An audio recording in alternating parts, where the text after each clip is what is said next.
All right, welcome back to InterviewAt, where we are trying something different with these videos. Essentially, I am reaching out to my network of amazing people that I've worked with in my career to try and basically show to everyone else who would like to know what it takes to be a practitioner at some of these top companies, Microsoft, Facebook, Amazon, you name it. What does it look like to be an operator at those companies? And today we are with Brad Shantz. Brad Shantz. And he gave me the pre-talk to not get his last name wrong, and I said there's not a chance I would get it wrong, but that's my dad joke for the day. Brad Shantz and I worked together at Microsoft many years ago and have stayed friends since. He has been a long time product manager for multiple roles, many startups, startups in the healthcare data analytics space, in the IoT space, and most recently was running product management for a fintech startup. So Brad has seen and done it all. One of the smarter, more technical product managers I have run across. Brad, thank you very much for offering to do this. I think a lot of people will get a lot of Glad to be here, Brandon. Awesome. All right. Well, you know the drill. I gave you the opportunity to select your leadership principle, even though you've never worked at Amazon. My thesis is any behavioral question can map to any leadership principle. Therefore, if you can bucket up what you think you're good at and dump it into a leadership principle, answer the question behind the question, you're good to go in terms of your stories. And you chose Think Big, which I actually like. That's a great one. It's certainly in the bucket of 6 that I always target for product management. So let's get after it. I would like to talk about a time where you've been managing teams, because I like you as a manager, and I chose to focus on you managing teams, and specifically about a time that you wanted to enable or encourage a team member to take a big risk. And this is a risk of, we'll call it your choosing, but more your design. So I'm trying to get at, what do you consider a big risk, and what were you asking them to do and why? Let's just start there, and I'll have some follow-up questions. Mind if I take some notes? Taking notes is a pro move.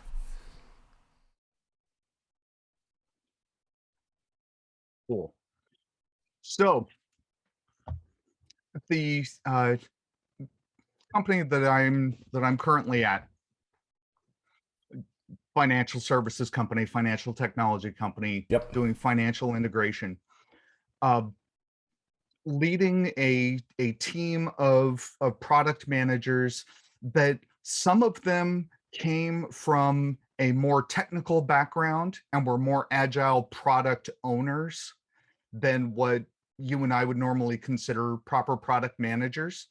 And they were used to thinking about the product on which they were working, but not necessarily the entire ecosystem where it would fit.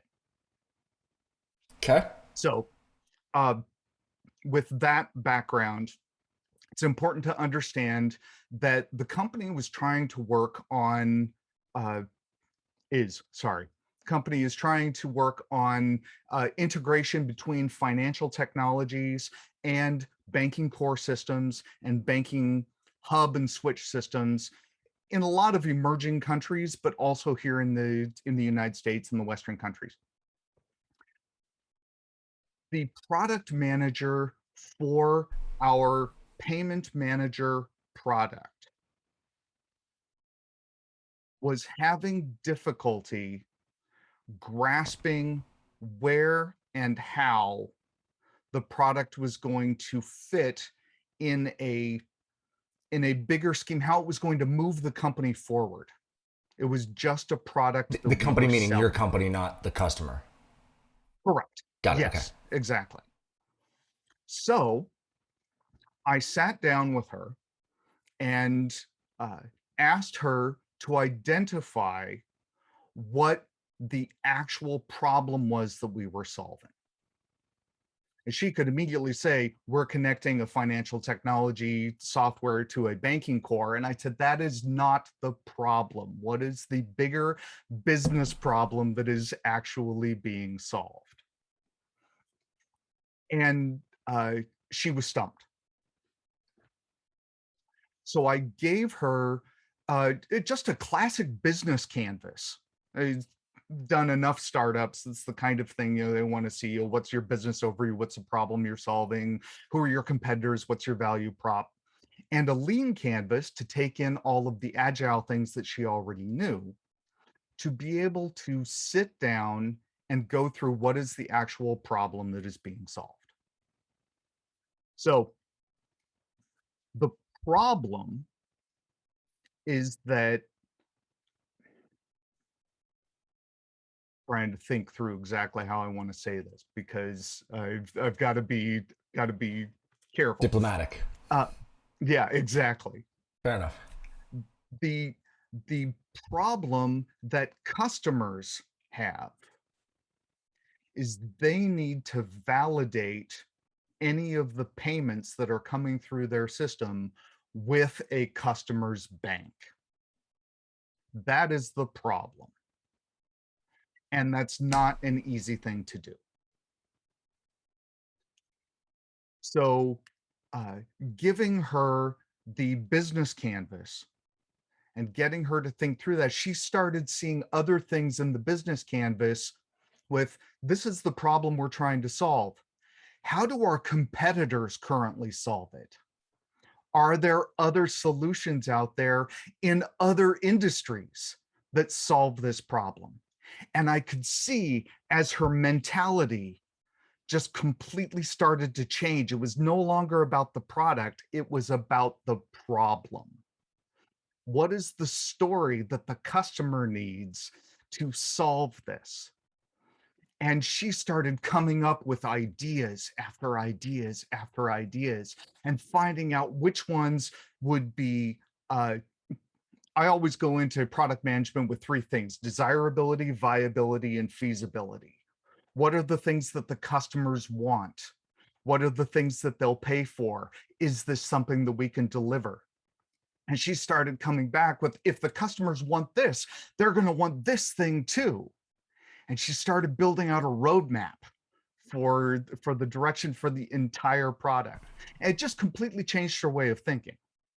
But what was so the question was encouraging them, not encouraging them, encouraging them, which is great. It sounds like what you did, but what was the risk here for this employee? So the risk for the employee was uh, because she was so focused on her product, she didn't know the industry. And as a product manager, you need to be a master of the industry. So you can be the go-to person inside the company for any of those industry questions. So her risk was that people were going to find out that she didn't know what she was talking about. Now, I firmly believe that a good product manager is right more often than they're wrong. She knew more than she thought she did. And this brought that out. It brought out her confidence. It improved her abilities in talking about where we were at in the industry. So, how did you balance the needs of the organization, which is execution and solving customer problems, with the needs of the employee, right? To ensure that you're growing this person and you're encouraging them to take this big risk, which is to kind of expand their footprint, expose themselves perhaps a little bit, take that chance of kind of saying, okay, I have a bit to learn here, right? But how did you balance the needs of the organization versus the needs of the employee to achieve an outcome that worked for everybody? Good question. Instead of sitting down and doing training on a core product management principle, I took the product that she was currently working on and had her analyze that. Okay. So took something So that she it was a teaching already knew. organization. You treated yourself as a teaching organization. Yes. Okay. Yes, exactly. And so where did you think that she would stumble or run into trouble once you identified the issue and kind of had decided on a course of action? Where did you foresee potential problems for this employee?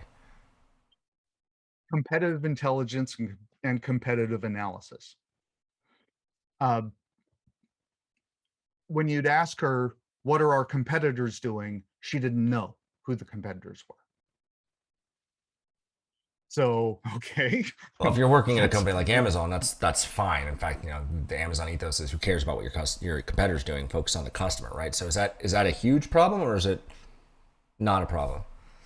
In most companies, that is a huge problem because when you are identifying a new product, when you're identifying what's going to take things to the next level, and you run into this in startups all the time. You have technical people who come into a startup and say, I have a brand new shiny idea. All the ideas.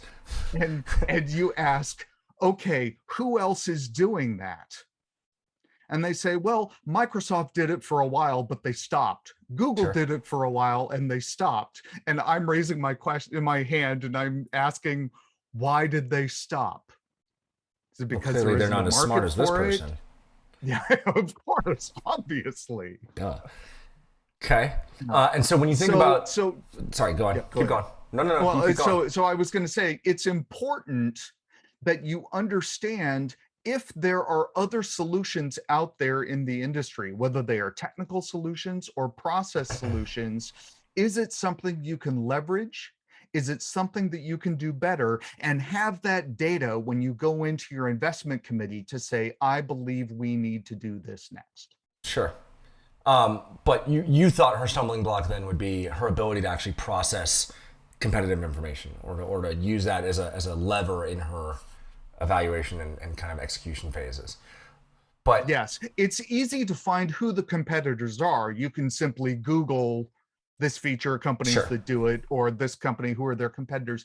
But when you sit down and read an annual report, how do you read between the lines to say, oh, they have sure, discontinued this product line? Why? got it. There are a lot more questions that you have to go into to determine what a competitor is actually going to do and how to cut them off at the pass. And so, taking on this role as a teaching organization and treating this as an opportunity to kind of expand somewhat their scope, right? But their scope of knowledge, but at the same time, providing the guardrails and the guidance, right? What do you feel like was the most important or most valuable piece of assistance that you provided to this employee in their journey?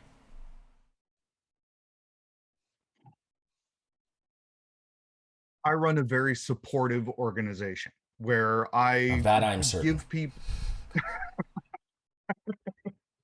or I give people the tools that they need to be successful. And instead of sitting down and telling them, now do this, now do this, now do this, I treat them with the respect that they deserve so they know that they already have the skills to be able to do it. If I can give them a template, then they can work off of that. If I can give them a document or something that I've written in the past and say, try this, that's another thing. But I generally leave them alone. I ask them how long it will take for them to do it. And then I ask if they need help along the way. Sure. And they'll usually come to me with questions.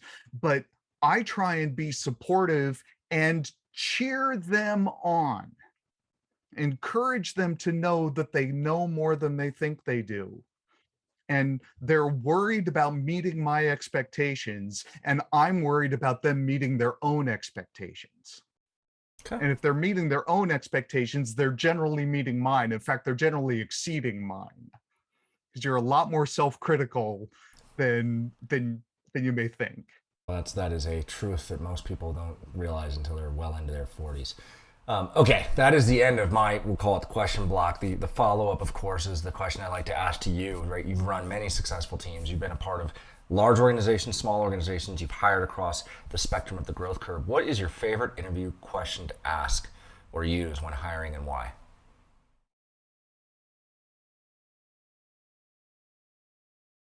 Sort of depends on the role. Uh, Well, you're a uh, product manager. Let's stick with product manager. We'll just give you the easy button and say product manager. when did you have a product idea that you thought was good and then discovered that it wasn't? And how did you recover and what did you learn? That's a good question. I don't know that I've ever actually been. I mean, there's a variant of that, which is, working halfway through, right? We're working towards a goal. You're more than halfway through, and you realize you have to make a change, right? And that's very much an ownership question. Your ability to kind of assess, right? Could be flavors of dive deep, right? Did you have data frameworks in place to help you understand that you're doing the right or wrong thing, et cetera? But that's a good ownership question. That's a really good ownership question. I like that. And the reason I'm throwing the leadership principle on there again is, my thesis has been and continues to be, I don't care what the behavioral interview question is. If you can map it to a leadership principle and you can identify the leadership principle, that's the question behind the question. And once you have that, you vastly simplify your preparation for any interview, right? You and I had a conversation a couple weeks ago where we talked about this. It's like, look, you can try to prepare for all the questions you might get asked, but if you just think about it, well, I'm a product manager, I'm going to focus on think big, deliver results, bias for action, ROI a lot, ownership, and customer obsession. Cool. I'm going to stack up the stories and I'm prepped in those areas. And for the most part, just about any question will map to that. One of your customer obsessions can be a failure. One of your ownerships can be a failure story, right? Because certainly a failure could map to both, right? Where you thought you knew what a customer needed, and it turns out you were wrong. Exactly right. Well, and so often that's the case when somebody has a product idea, they haven't validated it with any. Right. We could talk lean and we could talk minimum viable product, but ultimately, if you don't know what the customers desire, what they're willing to pay for, and whether or not you can actually deliver it, if you don't have all three of those, you don't have a product. Which brings me back to the Surface Duo. How's that for a non sequitur of all non sequiturs? I can't figure out what job this device is supposed to do, and therefore I don't know how it got built. I think someone in that group was like, oh, we'll build a foldable device with multiple screens, but I still can't figure out what job that device is doing. I want to love it, but I can't. But I'm only bringing that up because we both worked at Microsoft. I often use the joke. I often use the joke about the scientist who invented a hair tonic that was so strong it would grow hair in a billiard ball, but he died in poverty because nobody wanted to buy a hairy billiard ball. Yep. And that is the case. That's you gotta know what your customers want. Yeah, that's it. Listen, I've got plenty of dad. My daughter, it's gotten to be a joke at this point where my daughter, every time I make a dad joke, I do it in a way that I can wait like a beat or two, and then I snap around and look at her, and she's just like, oh my goodness. It's my job now to embarrass her with dad jokes on a daily basis. It's fantastic. I told her, what was the one the other day that she hated? It was the guy that invented the smoothie was dead, right? Had just recently passed away. She was making a smoothie. She's like, you're kidding me. I'm like, no, they just don't know where he's going to be buried. And she was so annoyed. She hates my dad jokes. All right, that's it. We're done.